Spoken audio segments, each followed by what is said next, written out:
सुशांत सिंह राजपूत मामले में अब सीबीआई की जांच का दायरा लगातार बढ़ता जा रहा है। मुंबई पुलिस ने सीबीआई को सुशांत से जुड़े तमाम दस्तावेज सौंप दिए हैं। मुंबई पुलिस ने सुशांत के 3 लैपटॉप्स, इसके अलावा सुशांत के 3 फोन्स, लैपटॉप्स और डायरी सीबीआई को सौंपी है। सुशांत के बदन पर जितने कपड़े मौजूद थे वो, इसके अलावा ब्लैंकेट्स, बेडशीट, फांसी वाला हरा कपड़ा, जूस वाला मग, प्लेट, सब कुछ मुंबई पुलिस ने सीबीआई को दे दिया है। बांद्रा पुलिस की केस डायरी और पंचनामा भी, रिपोर्ट भी, वो सभी चीजें सीबीआई ने अपने कब्जे में ले ली हैं और अब आगे की तफ्तीश जारी है। 3 मोबाइल फोन अब खोलेंगे पूरे राज। आखिरी मैसेज किसको किया था, आखिरी कॉल किसको गया था, कौन कौन सी चीजें ऐसी थी जो कि उनके फोन से जानकारियां मिल सकती हैं, ये सारी चीजें, क्या मोबाइल फोन, क्या लैपटॉप, इन सब से बहुत सारे राज ऐसे हैं जो कि खोलेंगे। इसके अलावा आज मौका वारदात पर जाकर क्राइम सीन को रिक्रिएट किया जाएगा। फॉरेंसिक टीम साथ में मौजूद रहेगी। अभी तक सारे साक्ष्य, सारे सबूत जुटाने की कोशिश सीबीआई कर रही है। 3 अलग अलग टीमें बनाई गई हैं। हर टीम में 3-3 सदस्यों को लगाया गया है। टीमें अपनी तरफ से तफ्तीश कर रही हैं। मुंबई पुलिस ने सारी चीजें, जितने भी सबूत अभी तक जुटाए गए थे, वो सभी दे दिए हैं सीबीआई को। मौके की पंचनामा रिपोर्ट भी दे दी गई है। सुशांत का मग, जूस वाला ग्लास, कपड़े, बेडशीट, पोस्टमार्टम रिपोर्ट, सारी चीजें, यहां तक कि अभी तक की जितनी भी रिपोर्ट तैयार मुंबई पुलिस से की गई थी वो दे दी गई है। सुशांत ने किस किस को ईमेल भेजा, लैपटॉप के जरिए, ये सारी चीजें, एक एक चीज का खुलासा होगा। शम्स ताहिर खान इस वक्त मुंबई से हमारे साथ जुड़ चुके हैं। शम्स, अब जानना चाहेंगे, क्राइम सीन को रिक्रिएट किया जाएगा। मुंबई पुलिस ने जो कुछ इकट्ठे किए थे साक्ष्य, वो सभी सीबीआई को सौंप दिए गए हैं। नवजोत, मैं आपको यहाँ पे बताऊं कि सीबीआई को पहले से ही कल रात को एक जो दूसरी टीम आई थी, उसने जो कागजी खाना पूरी थी वो पूरी की कि किस तरीके से सीबीआई को ये केस हैंडओवर किया जाना चाहिए। और उसके बाद पहले से ही आज टाइम फिक्स था कि इतने बजे सीबीआई की टीम पहुंचेगी और उनके बाद वो जो जितने भी कागजात हैं वो लेंगे। लेकिन यहाँ पे 2 चीजें हैं।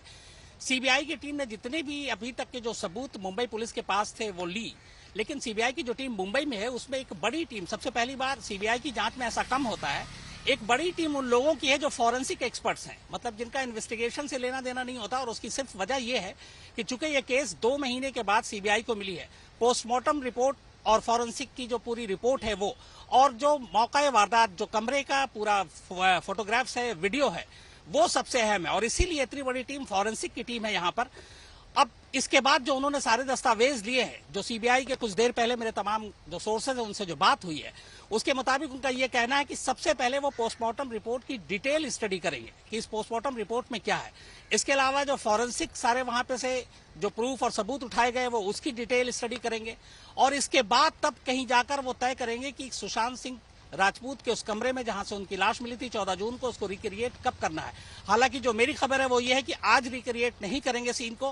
हो सकता है, बहुत मुमकिन है कि एक बार वो इस घर का दौरा जरूर करें, आकर देखें। लेकिन जब तक पोस्टमार्टम रिपोर्ट, फॉरेंसिक एक्सपर्ट्स की रिपोर्ट, तमाम तस्वीरें, वीडियो उस कमरे की, ये सारी चीजें फॉरेंसिक की टीम पूरी स्टडी नहीं कर लेती है, उससे पहले सीन रिक्रिएट करने का भी उनका कहना है कि शायद ये आज मुमकिन नहीं है। हाँ, कमरे में वो जरूर आएंगे, घर पे जरूर आएंगे, वहां की चीजें भी देखेंगे, लेकिन ये सीन रिक्रिएट करने की सारी जो कवायद है वो शायद आज ना हो पाए।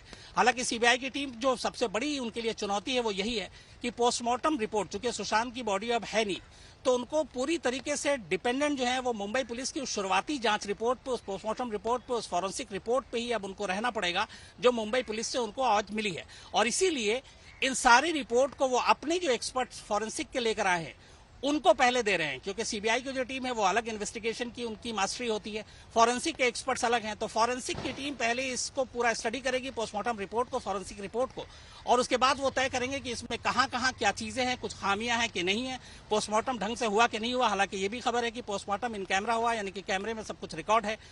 लेकिन इस पोस्टमार्टम रिपोर्ट में बाकी ऐसी क्या खास चीजें हैं जिससे कुछ डाउट क्रिएट होता है, वो सारी चीजें जब एक बार स्टडी हो जाएंगी, फॉरेंसिक टीम कर लेगी और वो फिर सीबीआई के अफसरों को अपनी राय देगी, उसके आगे की कार्रवाई उसके बाद शुरू होगी। नवजोत, 3 चीजें, शम्स, जो 3 चीजें आप बता रहे हैं, सबसे पहले तो फॉरेंसिक टीम, फॉरेंसिक एक्सपर्ट की टीम जो वहां पर पहुंची है, उनके साथ पूरी बातचीत होगी, तफ्तीश होगी।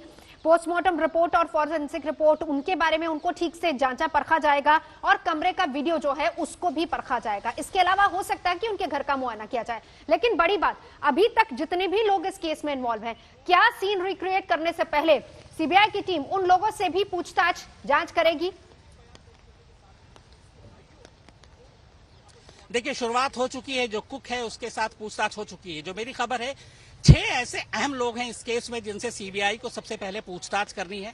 और मेरी जानकारी ये भी है कि रिया चक्रवर्ती को भी उनके वकील के जरिए ये खबर भेज दी गई है कि आप मुंबई में ही रहें, कभी भी आपको बुलाया जा सकता है, आपसे पूछताछ हो सकती है। और दूसरी बात यह कि रिया चक्रवर्ती की तरफ से भी ये कहा गया है कि जब भी सीबीआई की टीम की जरूरत होगी वो मुझे बुलाएंगे, मैं जरूर उनके साथ पूछताछ में शामिल होंगी। अब ये पूछताछ उनके घर पे होगी या फिर सीबीआई के दफ्तर में या किसी तीसरी जगह पे, यह अभी तय नहीं है। लेकिन 6 लोग जो उस 14 जून की जब बात है जिस दिन ये सुशांत की मौत हुई थी, 2 इसमें रसोइये, एक हाउसकीपर और एक दोस्त सिद्धार्थ पिठानी, 4 ये लोग हैं अहम। एक जो ताले वाला है 5, और एक रिया चक्रवर्ती, क्योंकि एफआईआर की बुनियाद में ही रिया चक्रवर्ती हैं, क्योंकि रिया चक्रवर्ती के ऊपर ही सुशांत के पिता ने सारे इल्जाम लगाए, 306 के तहत मामला दर्ज किया।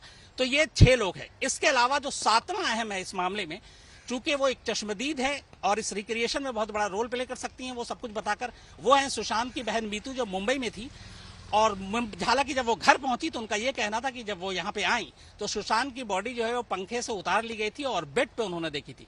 तो उन्होंने क्या देखा, उस वक्त क्या क्या कौन कौन लोग थे, उनका बयान। और उससे भी बड़ी बात, जो 4 लोग थे जिन्होंने सुशांत सिंह राजपूत को 14 जून को आखिरी बार जिंदा भी देखा और आखिरी बार सबसे पहले मुर्दा भी देखा, तो इन चारों लोगों के बयान और उस बयान से पहले इस पोस्टमार्टम रिपोर्ट की स्टडी, फॉरेंसिक जो बाकी एविडेंस है उसकी स्टडी, तस्वीरें और वीडियो उसकी स्टडी, इन सारी चीजों को कोलैबोरेट करने के बाद ही सीबीआई किसी नतीजे पर पहुंच सकती है। और यहाँ एक बहुत जरूरी बात यह भी है नवजोत, कि सीबीआई जो यहाँ पे जांच कर रही है उनको सबसे पहले ये डिसाइड करना है और ये पता करना है कि सुशांत की मौत का सच क्या है।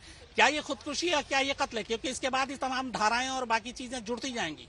तो ये सारी चीजें कि ये खुदकुशी है या कत्ल है, ये तभी पता चलेगा जब पहले इन 4 चश्मदीदों से, उसके अलावा उनकी बहन से, ताले वाले से और पोस्टमार्टम रिपोर्ट की स्टडी से, तब वो किसी नतीजे पर पहुंचेंगे। और इसीलिए एक एक कर पूछताछ शुरू हो चुकी है। और जो जो लोग, खासतौर पर ये 4 चश्मदीद हैं, इनको भी बता दिया गया कि सीबीआई की टीम आपसे कभी भी पूछताछ कर सकती है। उनको मैसेज कन्वे कर दिया गया है। कुछ 1-2 लोगों के फोन नंबर नहीं थे, मुंबई पुलिस ने उनकी मदद की आज, और मुंबई पुलिस ने उन्हें नंबर दिया। तो इन तमाम लोगों को एक तरह से कहा गया है कि आप कभी भी तैयार रहिए, हम आपसे पूछताछ कर सकते हैं। लेकिन जहां तक सीन रिक्रिएट करने की बात है, मैं वही आपसे फिर कह रहा हूं कि सीबीआई की टीम यहां आ जरूर सकती है, लेकिन जब तक पोस्टमार्टम और फॉरेंसिक रिपोर्ट उसके बिना पे वो अपनी राय न बना ले, तब तक शायद ये अभी आज मुमकिन नहीं है। बिल्कुल, और वो राय बनाना बहुत जरूरी है। और इस बीच ये भी बहुत जरूरी है कि पहले ये पता चले सुसाइड या कत्ल किस थ्योरी पर, किस लाइन पर आगे बढ़नी है जांच। लेकिन बड़ा सवाल ये, शम्स ये भी बताएं, सबसे बड़ा चैलेंज अब सीबीआई के सामने क्या होगा वहां पर? देखिए, सीबीआई के सामने सबसे पहले चैलेंज तो जब केस हाथ में आया उसी दिन शुरू हो गया, वो ये कि लगभग 2 महीने के बाद सीबीआई को इजाजत दी गई। हालांकि आप इतिहास उठा के देखें तो सीबीआई को कभी कोई ताजा केस नहीं मिलता, हमेशा पहले पुलिस इन्वेस्टिगेट करती है, उसके बाद अगर देखा जाता है फिर सीबीआई के पास जाता है। तो सीबीआई एक तरह से आदी है, एक्सपीरियंस्ड है इस मामले में, कि उसे पुराने केस मिलते हैं जब तक बहुत सारी चीजें बर्बाद भी हो जाती हैं, नष्ट भी हो जाती हैं, सबूत भी इधर से उधर हो जाते हैं, फिंगरप्रिंट्स तक इधर से उधर हो जाते हैं। तो यहाँ पे भी यही सारी चीजें हैं। यहाँ पे सिर्फ सीबीआई को यह है कि शुरुआती स्टेज में उन्हें मुंबई पुलिस की तरफ से मुहैया कराए गए तमाम सबूतों पर निर्भर होना पड़ेगा। लेकिन देखना पड़ेगा कि क्या पोस्टमार्टम रिपोर्ट में कोई छेड़छाड़ है, क्या पोस्टमार्टम सही मानों में ढंग से हुआ है, क्या फॉरेंसिक की टीम जो आई थी और उन्होंने सारे जो सबूत कलेक्ट किए वो सही तरीके से किए गए। चश्मदीदों के जो बयान थे, सिर्फ यहाँ पे एक पॉजिटिव चीज है क्योंकि वो सारे चश्मदीद अब भी हैं और उनसे सीबीआई दोबारा पूछताछ कभी भी कर सकती है। शम्स ये भी बताइए, क्योंकि बिहार पुलिस की टीम भी वहां पर पहुंची थी, उन्होंने भी बहुत सारे सबूत इकट्ठा किए थे, वो सबूत कितना अहम रोल प्ले करेंगे अब इस तफ्तीश में? देखिए, बिहार पुलिस ने सिर्फ ज्यादातर बयान दर्ज किए थे और कुछ बैंक में गए थे और बैंक के उन्होंने सारे वहां पे हिसाब किताब लिए थे।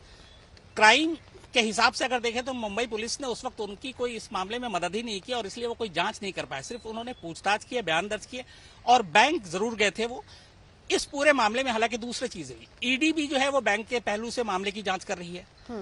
लेकिन सीबीआई जो है वो ईडी की रिपोर्ट पर डिपेंडेंट नहीं है। सीबीआई फाइनेंशियली अपनी जांच करेगी क्योंकि उनके पास फाइनेंशियल एक्सपर्ट्स, बाकायदा ईडी की तरह एक पूरा डिपार्टमेंट है सीबीआई में। तो सीबीआई और ईडी इन दोनों की जांच अलग होगी। अगर ईडी जो अभी पूछताछ कर रही है, इतने लोगों के बयान दर्ज हो चुके हैं, रिया को 2-2 बार बुलाकर पूछा जा चुका है, लेकिन उससे इसका कोई लेना देना नहीं है। सीबीआई अलग से इस फाइनेंशियल ट्रांजेक्शन अगर इलीगल है, लीगल है, उसकी जांच करेगी। रहिए शम्स, हमारे साथ दिवेश भी लगातार इस पूरे मामले पर नजर बनाए। दिवेश, 3 टीमें अलग अलग, जो कि अलग अलग तरीके से सबूत भी इकट्ठा कर रहे हैं, साक्ष्य भी इकट्ठा कर रही हैं। आगे तफ्तीश लगातार बढ़ती जा रही है। क्या अपडेट आपके पास वहां से?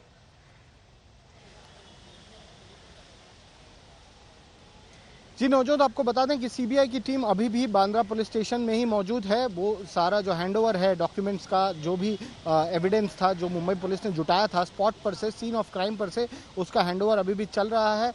सारा जो प्रोसीजर है उसे उसके तहत हैंडओवर लिया जा रहा है। सीबीआई के अफसर अभी इन्वेस्टिगेटिंग ऑफिसर भूषण बेलनेकर के ऑफिस में मौजूद हैं। मैं अपने कैमरा पर्सन से चाहूँगा कि वो पैन कर दिखाएं कि इस वक्त कहाँ पर मौजूद हैं सीबीआई के अफसर। इनके भूषण बेलनेकर जो कि इन्वेस्टिगेटिंग ऑफिसर थे इस पूरे केस के, उनके अलावा एसएचओ जो है बांद्रा पुलिस स्टेशन के निखिल कापसे, वो भी यहाँ पर मौजूद हैं और वो भी सीबीआई अफसरों से बातचीत कर रहे हैं। इसके अलावा नुपुर प्रसाद जो सीबीआई की वरिष्ठ अफसर हैं जो लीड कर रही हैं इस टीम को, वो अभी भी डीसीपी अभिषेक त्रिमुखे के दफ्तर में मौजूद हैं। अभी भी बातचीत चल रही है, दोनों वरिष्ठ अफसरों की अभी भी बातचीत चल रही है। और एक बार ये हैंडओवर पूरा हो जाए उसके बाद सीबीआई सारे डॉक्यूमेंट्स को एनालाइज कर, सारे स्टेटमेंट्स को एनालाइज कर वो अपनी पूछताछ शुरू करेंगे। वो अपने तौर पर इन्वेस्टिगेशन शुरू करेंगे।